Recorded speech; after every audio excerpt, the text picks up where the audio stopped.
Proverbs 90:12 says, Lord, teach us to number our days that we may gain a heart of wisdom. When I consider that verse, I think about the correlation between how we steward our time and us becoming godly, wise individuals. God just blew my mind yesterday as I was praying out loud to him.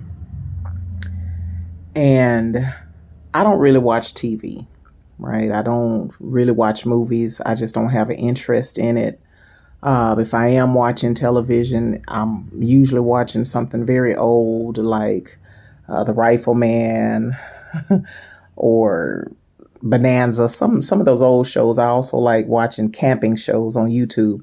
But most of the time, if I'm going to watch something on the screen, it's going to be on YouTube, animal documentaries, things like that. And sometimes I'll sit and I know that I'm wasting my time. I'm sitting idly and I think to myself, I could be so productive right now. And when I say productive, usually that means like spiritually productive, right? Even in house cleaning and all those things, I can still be reflective and praying and just being really intentional about connecting with the presence of God. And so I've been praying this ideal or this thought of teach me to number my days. I just turned 50 in December. And even before that, you realize that life is but a vapor, and I want to make the best of my life and my years, not necessarily acquiring or accomplishing things of the world, but building on my relationship with God.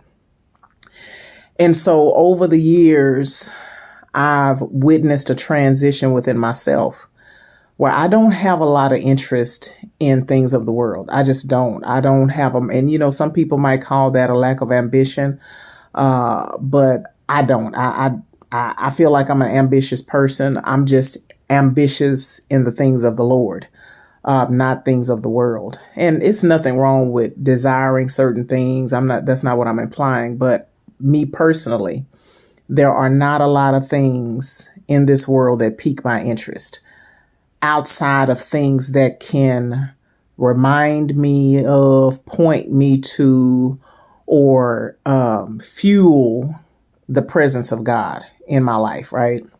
That's probably, even as a child, I love watching nature documentaries, but then it wasn't about God. It was just about animals, but more so now, it's about praising God for his creative power. Anyway, so I was praying yesterday and I was thanking God because I've witnessed this transition in my life where gradually and more pronouncing in my life, God has turned my attention away from the world, right? And even more towards him. But what I notice in my human experience is that my flesh still has a habit of turning towards the world. And in those moments, I'm not even satisfied, and I just give you a tangible example. I could sit here and I could think, oh, I need to do this. I need to do that. I could be reading. I could be, in devotion time, but I'm just scrolling on my phone, scrolling, and I'm not satisfied. I'm just like, I'm frustrated or I get annoyed. I'm just like, ugh, that's annoying, screen, whatever, And so I was thanking God for shifting my appetites. But at the same time, I was realizing or acknowledging that my flesh still has habits to turn to those things that don't serve me or my desire for God, right? And it's not sinful things. It's just idle. It's is chaos. It's idle. It's vanity. It's useless stuff, right? It doesn't serve my purpose to draw closer to God, right? And in that moment, I had a really tangible example. So in my work office, we rearranged it.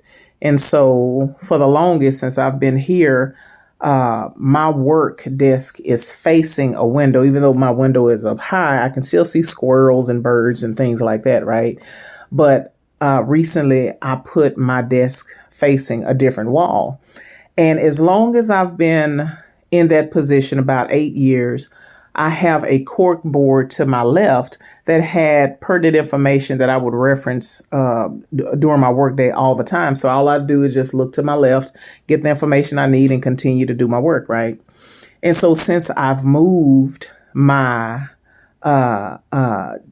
seating arrangement in my office, my cork board is right in front of me, above, like where the window was initially. Now the cork board is there with all the information that I need. And it's still in my flesh, in my body, habitually, when I need to reference that information, which is pretty often throughout the workday, that I'm still looking to my left instead of looking straight ahead. And in that moment when I was praying to God and thanking Him for turning me away from the world, turning my attention and my affections away from the world, that by physical habit, I was still turning to those things of the world. Just like I was looking at the board in my office for the information, it's straight ahead. It's straight ahead. So I just, when God gave me that tangible revelation, it's like this, but it's in the spirit. I was really thanking God for revealing that to me.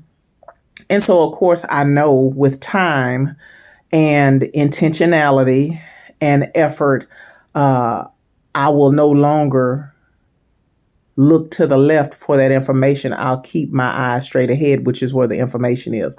And so that parallel in the spiritual is the same, but I have to be intentional about it. I have to be intentional when my flesh is trying to turn me to the world and to idle things. I have to have the mental discipline to say, don't look that way.